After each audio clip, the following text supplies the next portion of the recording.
दोस्तों, सोचो एक दिन ऐसा हो जाए कि दुनिया में सारी औरतें बस गई हों, सिर्फ एक ही बची हो। शायद वह अकेली औरत जो जमीन पर बची हुई है वह तुम हो।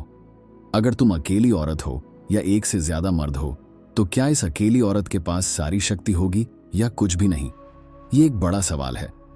पहली प्रतिक्रिया तो अफसोस होगा। सबने किसी न किसी को खोया होगा और हलचल भी होगी। महिलाएं यूएस की वर्कफोर्स का 47% बनाती हैं और अगर सभी एक दिन के लिए काम नहीं करें तो यूएस की अर्थव्यवस्था लगभग $21 बिलियन का नुकसान होगा दोस्तों, बस एक दिन का। अगर तुम एक मर्द हो तो तुम्हें शायद उन स्किल्स में सुधार करना पड़ेगा जो औरतों का काम कहा जाता है, जबकि महिलाएं अब तक अपने घर के बाहर काम करती हैं और 29% यूएस के शादीशुदा महिलाएं अपने पति से ज्यादा कमाई करती हैं। तब भी महिलाएं घर के काम ज्यादा करती हैं। बच्चों की परवरिश, खाना पकाना और साफ सफाई जैसे काम अब भी महिलाओं को करना पड़ता है, जेंडर स्टीरियोटाइप्स के कारण, जबकि सिर्फ 65% मर्द यही काम करते हैं। दोस्तों, लेकिन अगर महिलाएं नहीं होती तो सारे काम तुम्हारे ऊपर आ जाता। कुछ मर्दों के लिए यह एक बड़ा सीखने का समय होगा। तुम्हें भी कोई फीमेल साथी नहीं मिलेगी। बस एक पल के लिए रुक जाओ और सोचो, तुम हमेशा मर्दों के बीच में रहोगे। तुम्हारी दोस्ती और परिवार की संरचना बदल जाएगी।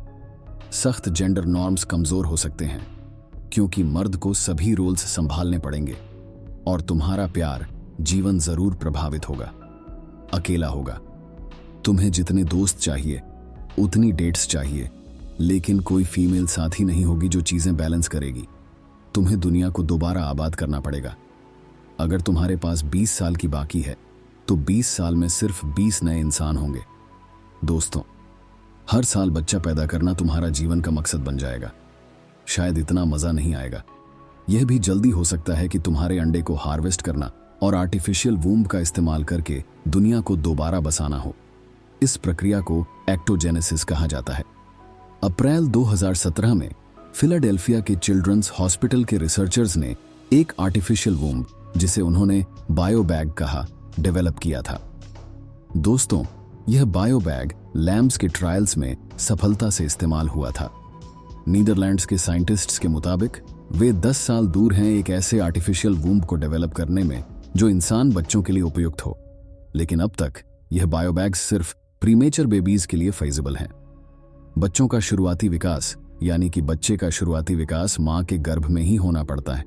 सिर्फ एक औरत बची होगी तो यह साइंटिस्ट्स को एनकरेज करेगा कि एक उपयुक्त आर्टिफिशियल वूम्ब डेवलप करें। दोस्तों, लेकिन आखिरी औरत के रूप में क्या तुम्हें ज्यादा शक्ति होगी या कम? तुम ही तो दुनिया के सिर्फ व्यक्ति होगी जो नई जिंदगी पैदा कर सकती है। यह एक काफी शक्तिशाली स्थिति है, लेकिन तुम ही वही होगी जो अपने जेंडर के लिए बोल सकती है, जिसका मतलब है कि तुम्हारी राय आसानी से बहुत से लोगों द्वारा मानी नहीं जा सकती। शायद तुम्हें बहुत दबाया जाएगा, समझा नहीं जाएगा और थोड़ा सा गुस्सा भी आएगा। हर एक जन्म एक अंतर्राष्ट्रीय त्योहार होगा, खासकर अगर नवजात बच्ची हो, और जब वह बच्चे बड़े होंगे तो वह अनूठे सेलिब्रिटीज बन जाएंगे। लेकिन दोस्तों, यह भी खतरनाक हो सकता है जब लड़कियां बड़ी होने लगें। इसका असर वायलेंट होने में, ह्यूमन ट्रैफिकिंग में, प्रोस्टिट्यूशन में और डिप्रेशन में हो सकता है। हमें यह सुनिश्चित करना होगा कि दुनिया भर में पैदा होने वाली हर लड़की की सुरक्षा को पहले रखा जाए। दुनिया बिना महिलाओं के एक मुश्किल और अकेला स्थल बन जाएगा। दोस्तों, तो थोड़ा समय निकालो और सोचो कि तुम्हारे जीवन में कितनी महत्वपूर्ण और मजबूत महिलाएं हैं। सच्चाई यह है कि अगर जमीन पर सिर्फ एक मर्द बचा होता तो हमें बहुत आसान होता, लेकिन यह कहानी है किसी और कैसा होगा के लिए।